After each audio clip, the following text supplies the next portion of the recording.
Lançamos para debate três números que marcaram esta semana. Rodolfo, o Futebol Clube do Porto saiu da Liga dos Campeões, isso já se sabe, mas não deixa a competição de mãos a abanar.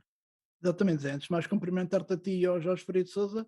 deixa a competição com os cofres do Dragão com 60,9 milhões de euros. Foi este o valor arrecadado pelo Porto na competição milionária desta temporada, uma verba que se divide pelos 15,6 milhões pela qualificação para a fase de grupos, cerca de 24 milhões de euros pelo coeficiente do ranking da UEFA dos últimos 10 anos e mais 11,2 milhões de euros pelas 4 vitórias na fase de grupos, a que se juntou os 9,6 milhões pela passagem aos oitavos de final. Este é o terceiro melhor encaixe financeiro do Porto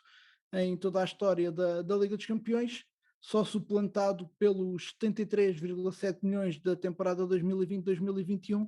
e dos 80,7 milhões da temporada 2018-19, duas épocas onde os portistas chegaram até aos quartos de final. E, Jorge, tivemos por um bocadinho para termos pela primeira vez três equipas portuguesas nos oitavos de final da Liga dos Campeões e ontem estivemos quase por um triz para ter pelo menos duas equipas portuguesas nos quartos de final. O Futebol Clube do Porto não teve muita sorte, apanhou também uma equipa muito chata, muito difícil de ultrapassar, que é este Inter de Milão, pelo menos no que diz respeito à Liga dos Campeões, tem sido uma equipa difícil de bater. Mas como é que viste esta capacidade do Futebol Clube do Porto de chegar a esta fase da prova, fazer muitos milhões de euros e ajudar ao próximo exercício fiscal? Sim, boa tarde, cumprimentar-te a ti, José, e ao Rodolfo. Obviamente que olhamos para estes números e percebemos a importância da Liga dos Campeões para o contexto dos três grandes do futebol português. E é bom recordar que com esta eliminação do Futebol Clube do Porto temos apenas duas equipas em competição ainda na Europa do futebol, o Benfica que segue na Liga dos Campeões e o Sporting. Veremos o que é que ditará desse jogo no Emirates Stadium esta semana, quando, como sabemos, existem dois clubes neerlandeses, mas a disputar Liga Europa e Conference League, e portanto a probabilidade de somarem mais pontos para o ranking, obviamente é superior, tendo em conta que Feyenoord está na Liga Europa e até está em vantagem na eliminatória porque venceu a Lazio por 2-1, e também o AZ Alkmaar está ainda em competição na Conference League e portanto é fundamental que quer Benfica quer Sporting possam continuar em prova e chegar o mais longe possível, porque como sabemos há sérios riscos de perdermos a possibilidade de ter três equipas na Liga dos Campeões. E dizer isto também olhando para as declarações de Sérgio Conceição na conferência de imprensa, que inclusivamente falou de fair play financeiro, e portanto em resposta a isso olhamos para estes números e percebemos que é fundamental, sobretudo até para o Futebol Clube do Porto, como sabemos, esteve intervencionado pela UEFA recentemente,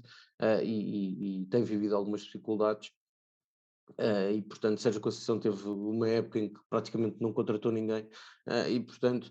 tem sido, na minha opinião, muito por mérito desta equipa técnica que o Futebol Clube do Porto tem tido, não só os resultados desportivos, mas também financeiros, porque olhamos para o comportamento na Liga dos Campeões e mesmo em comparação com o Benfica e Sporting, é a equipa que tem vindo a ser mais consistente ao longo dos últimos anos. Dito isto, parece-me que o Futebol Clube do Porto claramente foi superior a este Inter, e ao anti-futebol de Simeone, Inzaghi. Tem sido uma época muito má do Inter, mesmo ao nível interno, está a muitos pontos da liderança do Nápoles, e ontem no Estádio do Dragão, claramente, me parece que observando o futebol jogado, o Futebol Clube do Porto merecia pelo menos ter conseguido forçar um prolongamento e discutir a eliminatória num prolongamento, porque durante os 90 minutos foi muito superior, apesar de ser uma equipa muito condicionada, e vimos PP jogar o lateral direito, sem Otávio, a equipa perde taticamente aquela capacidade que o Otávio tem de ser ao mesmo tempo terceiro médio, mas de jogar como 10 e fechar à direita, e é muito importante na dinâmica ofensiva da equipa, e obviamente que era uma baixa de peso, também não jogou com o Pepe, mas não foi por aí. Fábio Cardoso e Marcano fizeram um bom jogo, acabou o Porto por ser superior, e há claramente aquele lance caricato com duas vezes a bola a ir ao ferro e ainda uma bola a ser tirada sob a linha de golo por um defensor italiano, e me parece que o Futebol Clube do Porto merecia mais desta eliminatória, porque nos 190 minutos foi superior ao Inter, e claramente olhamos hoje para Inter e Milan, e dos possíveis adversários do Benfica, são, na minha opinião, as equipas mais frágeis, ou que, se quisermos, que o Benfica terá, em teoria, mais capacidade para poder seguir em frente. Para o segundo número deste hat-trick desta semana, Rodolfo, temos que dar um triplo salto. Um triplo salto até às 18 medalhas conquistadas por Pedro Pablo Pichardo por Portugal, o atleta de nacionalidade cubana, que ganhou até ao momento 7 medalhas de ouro e uma de prata na modalidade do triplo salto, com o momento mais alto a ser o ouro olímpico nos Jogos Olímpicos de Tóquio em 2020. Só que aqui em casa está não tantas medalhas, mas a polémica que se instalou nesta última semana com a entrevista do também atleta do triplo salto Nelson Évora, que à Rádio Observador questionou a rapidez do processo de naturalização de Pedro Pablo Pichardo, acusando a Federação Portuguesa de Atletismo de ter comprado um atleta para ter resultados a curto prazo. Recorde-se ele, Nelson Évora, que nasceu na Costa do Marfim e é filho de pais cabo-verdianos, e apesar de viver em Portugal desde os 6 anos de idade, só obteve a nacionalidade ao fim de 11 anos. Esta é uma polémica que saltou também das pistas de atletismo para a Assembleia da República, isto porque o Chega já questionou o governo sobre o processo de naturalização de Pedro Pablo Pichardo, através de questões dirigidas à Ministra da Justiça, Catarina Sarmento e Castro, e ao Secretário de Estado da Juventude e do Desporto, João Paulo Correia. Jorge, pergunto muito diretamente: deve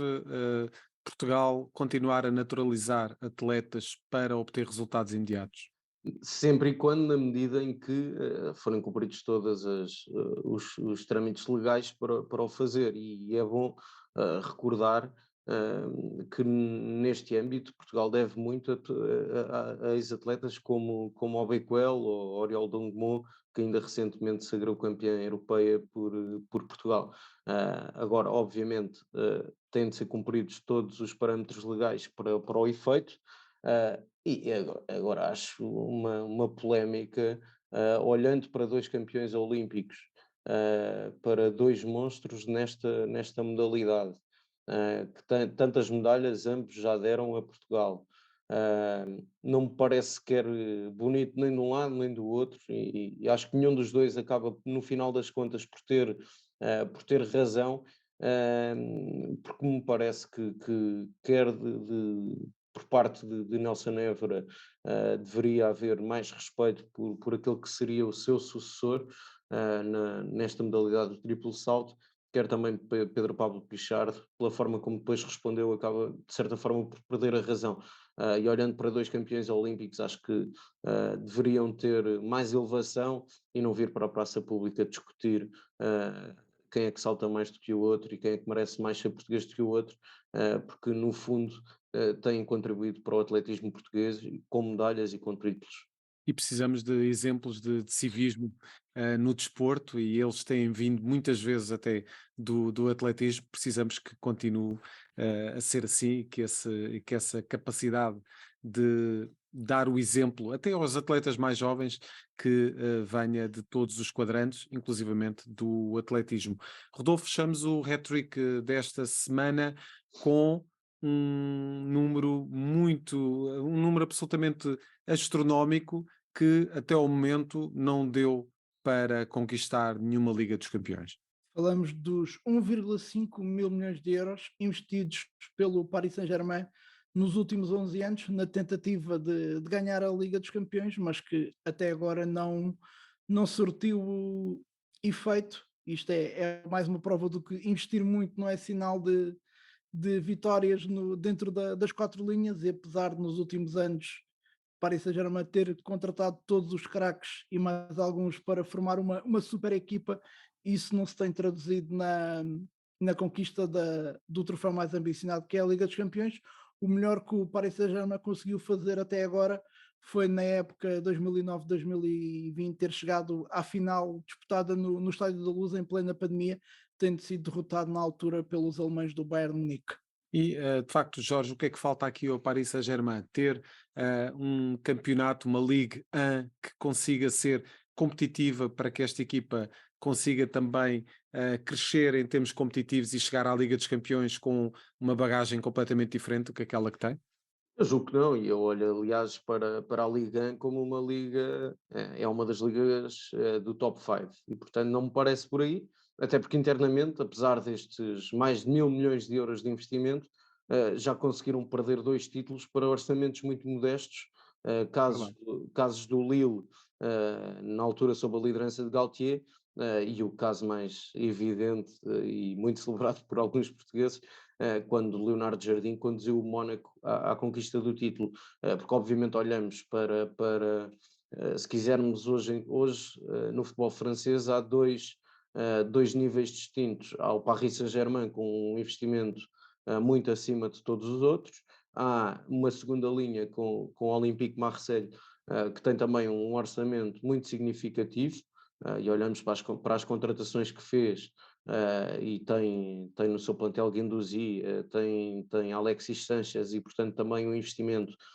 grande, e depois há todas as outras equipas que vêm atrás. Agora, o que é facto, e só complementando aquilo que dizia o Rodolfo relativamente à final perdida, tem a curiosidade de terem perdido a final com um gol de Coman, que tinha sido formado no Paris Saint-Germain, e que tinha rumado à Baviera para ser campeão europeu e para conquistar também muitos títulos na Alemanha. A verdade é que todo este orçamento Qatari, depois de terem adquirido o clube, o Paris Saint-Germain, a verdade é que não compra a tradição, não compra a história, e claramente me parece, sobretudo, que não deixa de ser um plantel desequilibrado. É verdade que tem nomes como Nuno Mendes, tem Verratti, tem Vitinha, que está a fazer uma época muito positiva, mas a verdade é que, e olhamos para o comportamento sem bola da equipa, e a incapacidade de pressionar alto da equipa quando está Neymar, Messi, e o próprio Mbappé, são 3 jogadores que eminentemente trabalham um pouco para a equipa, e mesmo e já não é o primeiro treinador, Galtier não é o primeiro treinador a quem isso sucede, recorde-se Pochettino